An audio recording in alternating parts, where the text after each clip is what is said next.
Alrighty, so after a little bit of technical difficulties, we are live and rocking and rolling. So wanted to say hello to everyone. My name's Tim Manfro, aka Mortgage Manfro, and I'm here today to do, I think this is my third or fourth webinar I've done. So hopefully you would think we've had the kinks worked out, but it took us a little bit to get this going, but that's okay. So I apologize for anyone that was waiting right at 10:30. But today what we're going to be doing is working on your path to success for 2018. Okay, so a lot of this information I'm going to share is information that I've picked up through coaching. And, I've seen all these different options for business plans, and there's been so many different business plans you can do, and there's no wrong or right way to do it. But this way to me is the most simple and the easiest to follow, because I feel like if you make things too difficult, that basically, you won't do it. So hopefully with my help, and if you guys are willing to cooperate, you can create a business plan for 2018 that's just simple action items that you can follow. So we'll get going. So why should you create your paths? This is a big question you have to ask. I mean, I remember going through starting and being a loan officer, and for the first, 6 or 7 years, well, maybe not that long, maybe like 5 years, I was just, cruising, picking up my phone, doing a good job, and was relatively successful, but, basically never really had a business plan put in place that I was following. So the one good thing about having a business plan is it creates accountability. So that's a big thing, because if you don't ever write it down, you're not going to be able to track it and see how you're doing, and you also won't hold yourself accountable throughout the year. You'll make a million excuses on why you're not doing something.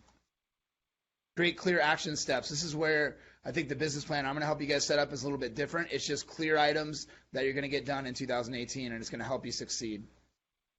Work with your business, not in your business. So, or work on your business, sorry. And basically, when you're working on your business, that means you're following a plan and you're working on your business, as opposed to working in your business is when you're just reacting to things that are happening and you're kind of going from one place to the other, but not really having any kind of direction, month to month, week to week, day to day. So knowing how to get back on track. So let's be honest, we're not going to be these robots that are basically going to walk through the go through the whole path of, the year without ever falling off track. So having the plan in place is going to be a good key to helping you guys get back on track when you do fall off, because I know I do. Everyone struggles with that unless you're some kind of robot. But, when you fall back, when you lose your way, you get back on track easily by following the steps that you need to do to be successful. So you can track your success. This is a major thing too. So tracking your success is huge, because you can know what's working and what's not working. Okay, so you could be doing all these things, write out this awesome plan, but you're doing all these things that aren't working. So you can always, it needs to be written in pencil so you can change it throughout the year. If things aren't working, you can change it up and make it happen. But if you're not tracking it, you'll never know, what's going on. So that's why you would create your path. So basically, this is going to translate. There's math, there's general percentages of conversions that are going to come into play for real estate agents. This is directed at real estate agents. Loan officers are a little bit different. But you're going to have to figure out how many transactions you want to do. That's just an easy way to figure out how you're going to get to where you want to be. Okay, so we're just going to use a general number. So 20% of all direct referrals turn into a signed listing agreement or a pre-approved buyer. Okay, now it doesn't necessarily mean you're going to close that listing or you're going to close that pre-approved buyer, but the goal is to get as many signed listing agreements or pre-approved buyers as you can out shopping, and then obviously that's going to be a good thing for you. 75% of those that you get, that 20%, are actually going to close. Okay, and this is numbers that we pulled from the coaching that we actually participate in has a real estate side too, so they track everything and they're able to actually provide us with these percentages. So now some of you guys might be saying, well, I close way higher transaction amount. Well, that's awesome for you. But these are just the general numbers, and if you have tracked your numbers and you see that you close at a higher number, then you can use that math to help you guys figure out, exactly how many, transactions and leads you're going to need. So using the percentages above, we can help you figure out how many leads you need a week to hit your goals. So you should be looking at this week by week, okay? You got to be tracking it almost every day, seeing how you're doing, and at the end of the week, seeing, where you fell short, where you succeeded. If you're on track, you're getting enough leads to reach your goal in 2018. And the numbers don't lie. It's, basically a short story about me. When I first started working over at the office I'm at now, Justin Brown, the owner of the branch, was like, okay, we're going to start tracking your leads. And he's like, how many leads do you think you get a month?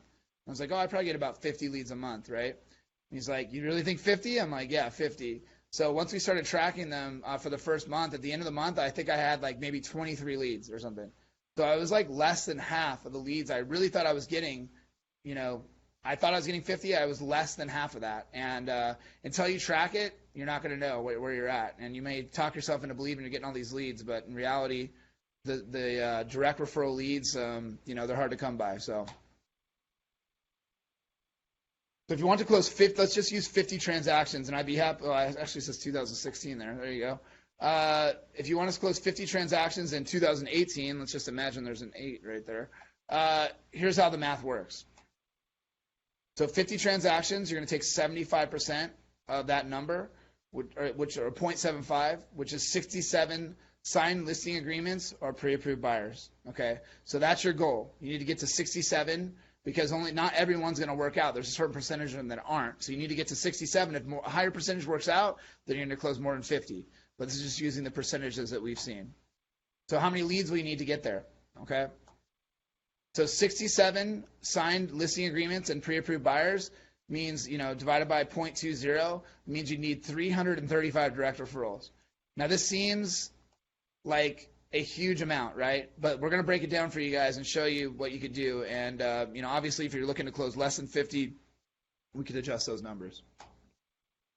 So direct referral is not a Zillow lead, okay? Now a Zillow lead can turn into a direct referral type lead if you've contacted them and they become responsive and you work with them and it turns into an actual lead. Just a lead coming in from Zillow saying like, I've looked at house 123 on, whatever lane, then, you call them, they never call you back. That's not a direct referral, okay? A direct referral is definitely not a Zillow, Yelp, or Trulia lead, but they can turn into them. An open house can turn into direct referrals, okay? Now, you can connect in person and exchange info, and if that turns into a back and forth type of, conversation and communication after the fact, then that's going to be considered a direct referral, okay? Past client, this is huge, okay? So past clients, basically, either you or your past client reached out to you to obtain the lead.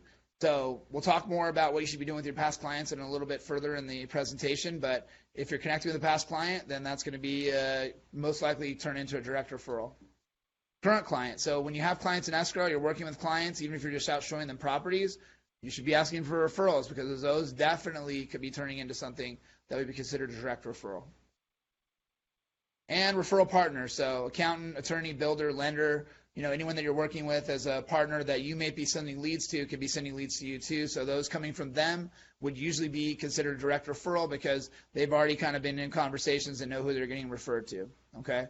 So there's many other types of direct referrals. We could, talk forever on this, but long and short of it is it's going to be someone that, you're connected with, whether it's you reaching out or them reaching out, and you're starting a conversation and going back and forth about possibly turning, doing a real estate transaction with them. Now, that's not always going to turn into a deal or a signed listing agreement, but that's why you need 335 of these to get to 67 pre-approved buyers or listing agreements, which will turn into 50 transactions, okay? So this is going to be impossible, right? I mean, it feels like there's no way we're going to be able to do this, right? But if you break it down, there's definitely, it's definitely a possibility. And if you get directed about the things you're doing every week, this is definitely doable, okay? If we can put a man on the moon, we can get you 335 leads. So here's a couple ways you can get that going. So first off, we're going to help you do this today, which is a business plan, okay? So Greatness Tracker. Now, Greatness Tracker basically is going to be something that looks like, I think I have one here.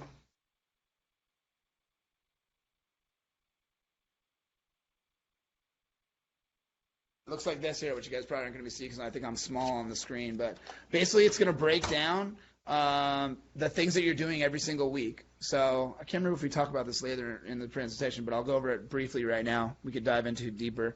But it's going to be basically counting face-to-face connections.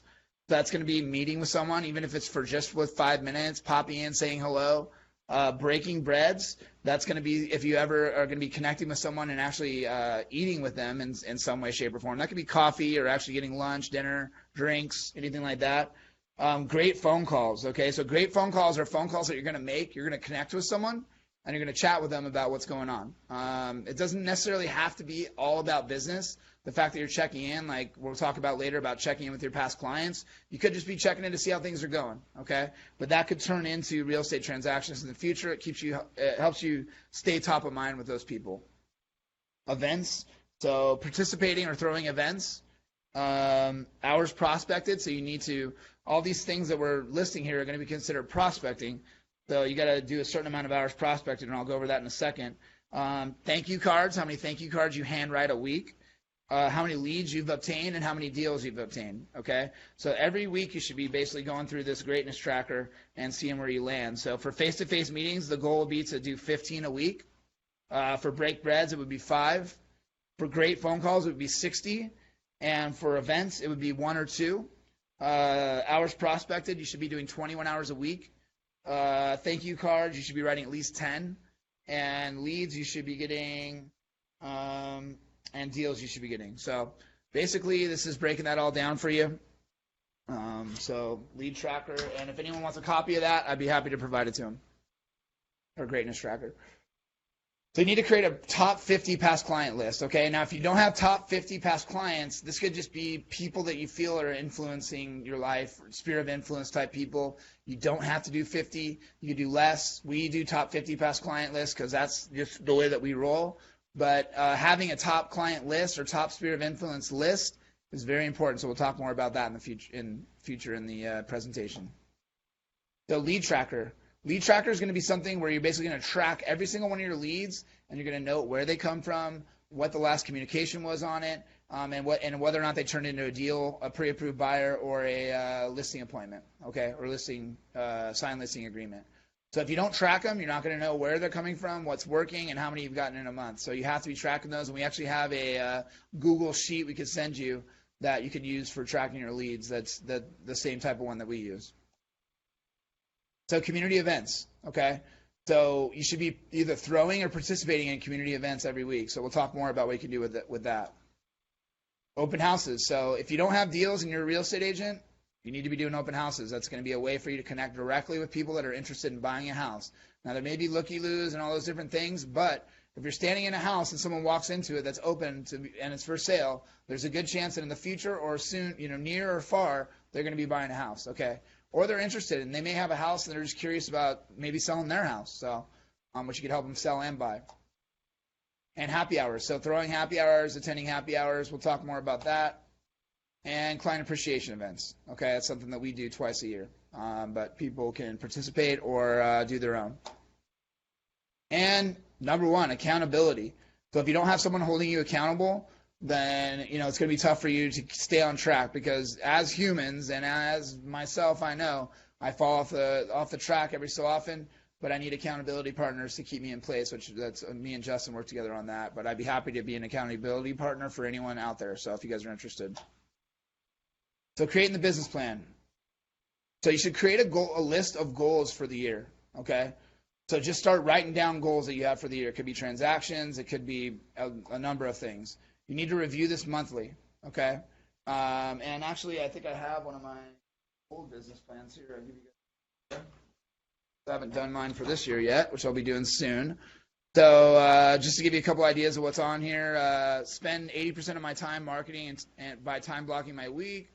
Host 2 lunch and learn events a month, continue to host monthly mixers for my referral partners, create top 50 past client lists. This is an old one. Break bread, with 5 referral partners a week. So kind of just falling in line with the greatness tracker I was telling you guys about. Play golf 2 times a month with referral partners. Help recruit 4 new loan officers to work at our company. Build a better relationship with my team. Launch Ask New Home. This is an old thing, but basically that's my business plan from 2016. But basically, you're just going to be coming up with a list of things you feel that if you do those things, then you're going to be successful. So you need to review that monthly or daily or weekly. No goal is too big or too small. Okay, so on top of the closing a certain amount of transactions, it could be a certain amount of money you want to make. But think about things that you could be doing every single month that will make you successful, make you reach those goals. And that should be what's on the list. Create goals that will help you achieve your yearly and transactional goals, okay? So, I would start with as many goals as you can possibly think of and just kind of whittle them down to, about 10 to 15 goals and have them on a laminated sheet of paper and just be following those as much as you can. These goals should force you to time block. So you're going to be coming up with things that are going to be forcing you to time block, okay? So you don't need to time block your whole schedule like a robot, but you should have certain times of the week that you're doing certain things, and you should have time blocked out for that, and those need to be treated just like an important transaction that's happening, because if you don't do those things, you're not going to be getting transactions in the future. You'll be just floating around, kind of just, flapping in the wind. So talking about the greatness tracker, I think I kind of went over this a little earlier, but 15 face-to-face meetings a week, 5 break bread meetings a week, which we talked about is just meeting and eating. Tuesday update calls to clients every week. So you should be updating your clients that you're in escrow with every week. And if you just have prospects too at this time, you should be checking with them at least once a week, if not more. But when you're in escrow, you should be setting a certain day of the week that you're going to be contacting either your listing or selling, or you're selling or buying clients every week about what's going on. Even though you'll be talking to them multiple times through the week, you should make a commitment to them to check in with them every Tuesday, okay, or whatever day that you decide is the best for you. Call 2 letters of your top 50 past clients a week. So if you call 2 letters a week, if you start with A and B on your list, sometimes there'll be no one to call, sometimes there'll be multiple people to call. But if you do that, you're going to contact them 4 times a year. So every 3 months you'll be contacting them. And you're just checking in to say hi. Basically, it's obviously an uncomfortable thing at first, but if you do this on a regular basis, you're going to start building those relationships. They're going to start respecting those calls. You're going to stay top of mind. And when someone mentions real estate, they're going to think of you. The weekly, monthly, or quarterly events, okay? You got to be attending those. So that's going to be hosting or attending. So find a way to get out and about. Obviously, there's always tons of stuff going on, but you want to basically put yourself in front of people that might be able to use you for a real estate transaction. So there's all these great different things that you can go learn, which is awesome. Different trainings and things like that. But you also need to be doing like community events, like going out and about and meeting people in the community. So there's all kinds of Chamber of Commerce stuff. There's there's just different stuff going on all the time. If you need help trying to figure out what to do, just let me know and I'll help you.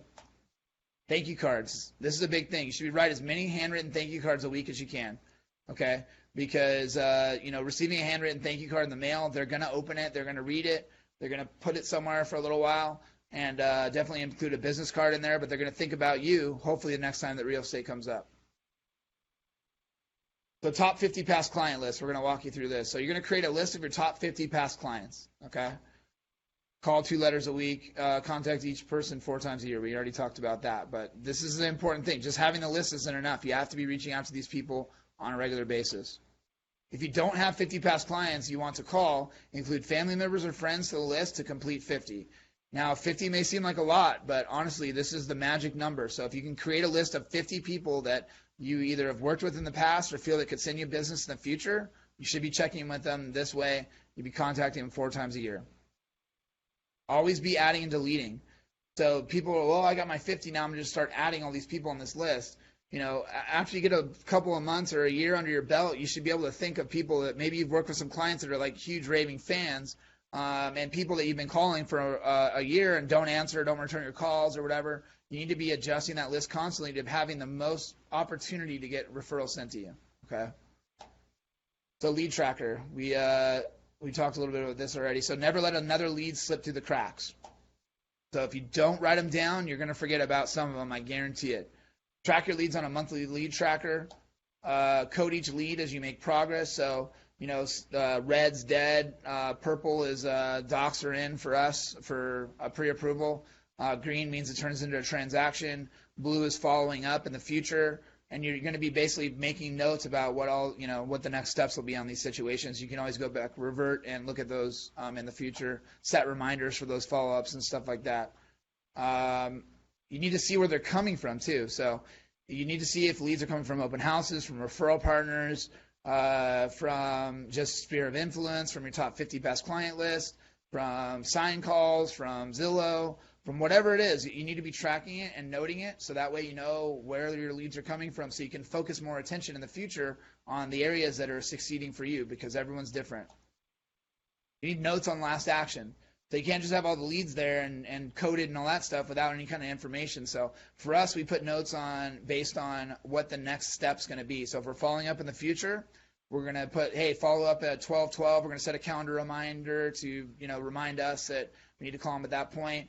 Or it could be a year in advance, 6 months in advance. Or it could be we're just waiting for them to come back from vacation or something. Any kind of note you can put in there from the last phone call or contact you've had is going to help you, stay on top of those, because when you start getting a ton of leads, it's going to be hard to keep track of all of them. So you need to take the extra time to write the notes on there. You need to know your numbers, okay? Know how many of those leads that you're getting, what the places you're getting them from are converting into actual transactions, again, so we could focus on the areas that are basically helping us succeed the most or giving us the greatest return on investment. And investment could be money or time. So time is, just the same as investing money. So events. So open houses, again, we talked about this. Work your listings, work other people's listings, work out of area agents' listings. Anytime you could be in a house that's for sale, if you don't have a million deals going, then this is going to be a good place for you because you're going to be able to make contacts with people, which is the name of the game, okay? Community events. So participate in canned food drives, home buyer seminars. The Field of Valor is something cool that just went by. So basically, there's a bunch of them all over the place, but it was in Covina or West Covina. Covina, there's a school where they basically fly 2,000 American flags, okay? And the deal is it's over Veterans Day, and basically you can purchase a flag for every veteran that for any veteran, really, and they put their name on it, and it flies for the whole period, and then they actually provide those flags back, and all the money goes to veteran charities that they earn through this, this event. But if you guys haven't seen it, there's some pictures on my Facebook page and stuff. We could send you them. You can look it up online, but it's a really crazy, cool event. And basically very, moving to see all those American flags flying at one time. And one cool thing is like what we do is we purchase a flag for every veteran that we've ever worked with every single year. Okay, and we make sure that we get that flag to them. We make sure we notify them. We make sure that we blast that out everywhere and letting people know that we support veterans and we're thankful for their service. Okay, so that's something you could participate in. You could either buy flags or work there. And also educational, the more you can get educated, the better, okay? So anytime there's an educational event, you don't have something going on and there's not, you've done all your networking or your phone calls for the day, it's always something you should be attending to because you never know who you're going to connect with there. And if you're learning a bunch of stuff, then that's obviously going to be a good thing. So happy hours. So set monthly or weekly meetings for friends or past clients. So you can go as big or as little as you want on this. So we do happy hours once a month, okay? But I would encourage you to be reaching out to clients and inviting them or friends that could possibly send real estate referrals to you and treating it like a business, type situation, like inviting them, making sure they understand this is like your business happy hour and basically just inviting them to a local spot to have a couple of drinks and hang out. And, when you're letting loose and you're hanging out like that, that's when the good conversation starts. You're building better relationships. For maybe a $200 tab, you may come out in the future with a bunch of different referrals from people, or sometimes people bring friends. So that could be a good place for you guys to, to connect with people. Client appreciation events. This is a bigger scale type thing. This would be someone has more clients, a big book of past clients. Once a year, we set up an event for all past clients. We rent out a movie theater. We do I've seen people do Christmas trees they give away, pumpkin patches. We actually rented out K1 go-karts one year and had rented out the kart track for like 4 hours and had everyone come. I think we had like over 100 people show up to that. So just any kind of client appreciation event you can think of, you can go as big or as little as you want. The one thing that's cool with us is when we get a transaction with someone and close it, the referring real estate agent is going to be logged with that client, and then once we do our client appreciation events, the second that client RSVPs the actual event, then the real estate agent's automatically invited too. So we'll reach out to them and let them know XYZ client has RSVP'd. So you can use that to come hang out with them, and we're taking care of all the cost of that. So then, supposed to say the 3Ds. So this is something I just learned recently, and I thought it was really was some good information. So I got to change that obviously before I send this out to everyone. But the there's 3 different D's to business, okay? So, and there's 3 different ways you could be. So you could be drifting, which is the least desirable. So major ups and downs, you're reacting to things that are happening.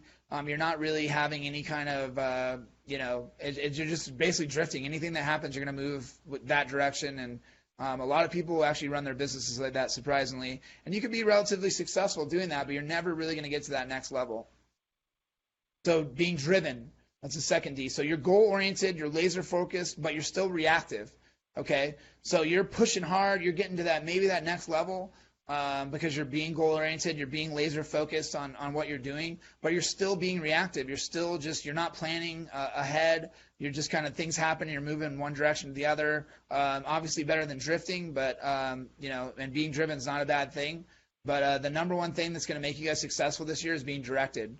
So working off a plan, being accountable, growing consistently, and scheduling, okay? If you're directed, that means that you're going to be following your plan to a T as much as humanly possible, and you're going to be doing those things that you need to do to get to the next level, because you need to treat these time block things and all the things that we talked about today just like you would treat that important transaction, that you need to close within 30 days. Because if you don't treat the work the same as a transaction, then you're going to have those major ups and downs. If you treat the work the same as a transaction, you're going to have that growth that you need to see to be successful. So hopefully, this year you can make a commitment to yourself to be directed, okay? So accountability, it's kind of a tough thing, but you need to align yourself with accountability partners. So this could be someone that's in the business. This could be a referral partner. This could be a spouse, a friend, your manager at your office. Just sit down with someone and tell them your goals, and then make sure that they hold you accountable. Meet once a week, meet once a month. Make sure to be honest with yourself and your accountability partner. So lying to yourself, lying to your accountability partner is not going to be a help for anyone, okay? So you need to be brutally honest with yourself, and that's the only way you're going to grow and succeed. Every week and month, make sure to review your progress. So make sure you're reviewing your progress. Make sure you see where you're going. Make sure you check your leads every week. Make sure you check your transactions every month. Make sure you check and see where they're coming from. You need to be reviewing this constantly, and that's going to be the number one thing that's going to make you guys successful. Stick to your goals. Okay, like I said before, they can be written in pencil, but whatever goals that you have, even if they change throughout the year, you need to stick to those goals and make sure that you're moving in the direction of getting those, those goals done. Work with like-minded individuals. So make sure that you are working, I don't know the exact terminology, but it's you're the sum of your average 5 friends or something like that. That's going to go with people that you work with in the industry too. So make sure that you're working with people that are successful, driven, and organized, and and that's going to make you have to conform and make that happen for yourself too. So if you're working with someone that's would be considered a little bit below your situation, it's not a good thing. You need to step your game up and expect more from yourself, and make sure you're working with those people that are feeling the same way you are about 2018. Okay. So that's the presentation for today. I'd be happy to connect with anyone and share with them. I'm going to be doing my goals for 2018 this week. I'd love to connect with anyone that's on this. If you guys want to comment below or email or call me, we can go over your goals for the upcoming year. And I hope that this is able to basically generate this simple business plan that you can laminate, like this one, and basically have with you at all times, and make sure that you're following it, and then also doing all the other things we talked about with lead tracking and all that different stuff. So I appreciate you guys' time, and hope to work with you or connect with you in 2018. So have a great one.